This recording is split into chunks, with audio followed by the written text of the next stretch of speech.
Good morning, good afternoon, good evening, wherever you're in the world. Welcome back to the channel and welcome back to another Jasmy update. We'll take a look at the price set one more time because in my very last update, I showed you this structure here and I was saying it's looking optimistic. Obviously, we had some concerns there, right? So we'll look at the price set one more time to try and figure out what exactly is the price set communicating with us.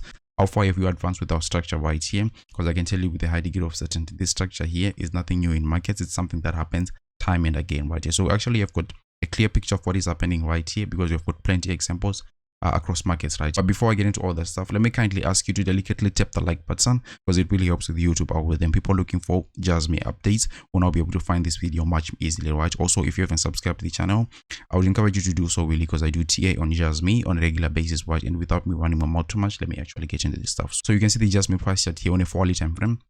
And we are forming this structure of ours, which is a bullish in some way, right? And I would actually call it a Wyckoff accumulation structure right here. With this one is our trading range right here. So let me quickly jump into examples and show you what exactly is happening right here. So I've come up with two fractals here, as you can see right here. So the price that you see below right here is the Jasmy price set, and this fractal you see right here, I actually copied it from the Cardano price set back then in 2018. You can see that it marked the bottom of the Cardano price set in that bear market right here. So what have we got here? We've got our preliminary support right here. We've got our selling climax. We've got our auto rally. We've got your secondary test right here with a creek, and then finally you enter into your spring phase right here, and then finally it's off to the races right here. So maybe the thing that is not so positive in the immediate short term really is probably that the Jasmy price set would exhibit something like that right here. And once we get to this the top of the trading range right here, we get something like a rejection. So let me quickly go ahead and try to visualize this right here, right? Then we'll go ahead maybe to set a new low right here compared to the previous low that we had. I think it was on the let me quickly check the date right here. I think it was on the 9th of November right here, right? So yeah, in the immediate short term, it doesn't look pretty good right here, but eventually, right, this is the exact structure that we need, like, to start trailing to the upside, right? If this would actually be something that is really optimistic here. So yeah, going back to our fractals right here, you can see the fractals right here. This would be the Cardano price chart right here.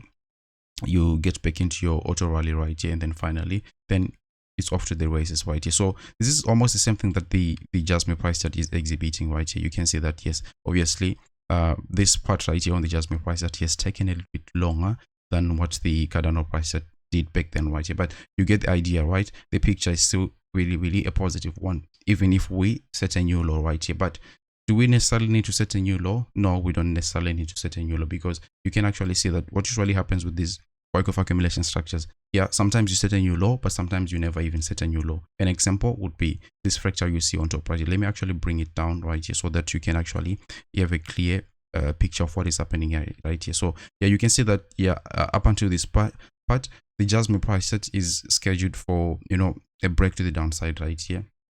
But the good thing about this one, this structure right here, which I'm moving according to the lower one that we have on the Cardano price set, is that it doesn't set a new low. So let me go ahead and show you where I took this fractal from. So this is the total the market cap of altcoins, obviously excluding Bitcoin right here, right? So yeah, this is where we are exactly with that one, because you can see that this is our preliminary support. This is your selling climax, your auto rally with the creek, and then finally you enter your spring, right? But look at how this spring doesn't necessarily set a new low compared to this part right here. So that's okay. Another example that I could also show you which doesn't set a new low is probably the Bitcoin price chart, but this chart is a little bit different right here, but the idea is basically the same thing, right? You got your preliminary support right here, you got your selling climax, your auto rally, your secondary test, and all those things, and then you get into your spring moment right here, which is probably the most scariest one, but in my own opinion, the most optimistic structure here, because I mean it usually marks like the very bottom there, right? But yeah, I want you to notice that this spring right here didn't set a new low compared to the low of the selling climax right here, right? A very recent example of this type of Wyckoff accumulation structure right here is the Dogecoin price. You can actually see that you still have got your preliminary support right here, your selling climax, your auto rally, your creek with or without a spring right here. So this one didn't necessarily have a spring, but the idea I wanted to push across right here is we don't set a new low compared to the previous low that we would have set here on the selling climax, and then it's off to the races, right? So yeah, fingers crossed we are exhibiting something like this here on the Jasmy price chart, because you can actually see that it's looking very close right here. So yeah, these are the things that I see at the moment.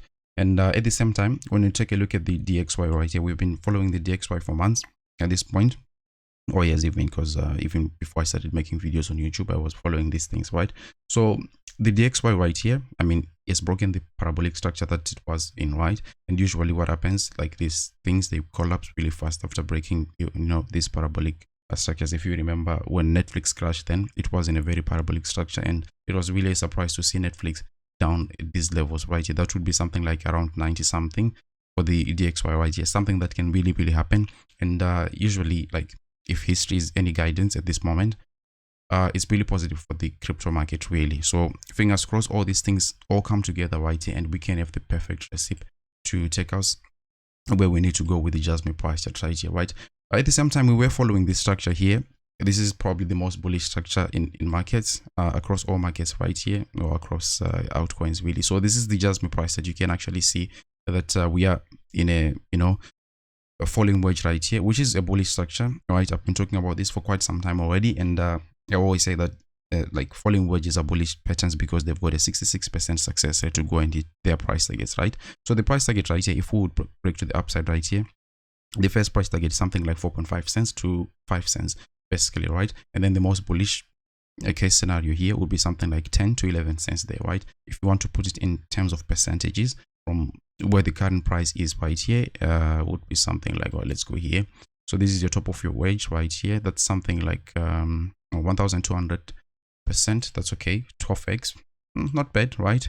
Obviously, I mean, it isn't known how long we are going to take to get there, right? But these things can actually happen really fast, right? This has been the story of cryptocurrencies time and again. So our second price target right here, the most bullish case scenario, and as the price keep going to the downside here, we can actually see that the returns are actually getting much bigger right here. So this is 2894% right here. So that's your 28x there, right? Obviously, none of these things are a guarantee. They may look dramatic at the same time. These things can really happen. You don't need to look further right here. Just look right next to the price, next to the pattern, sorry. You can see that it only took how many days? Let's quickly do that right here, right? So this was something like, I think 4,000 something. So basically there's a 41x there, right? And how long did it take? Let's actually go ahead and do this here. It took something like 120 days, 3 months basically. So these things can also happen really fast. If you want to play around with the idea of predicting time right here, you would actually be saying that, yeah, the latest for this falling wedge to be resolved obviously is something like the 31st of January there, right? 31st of January next year.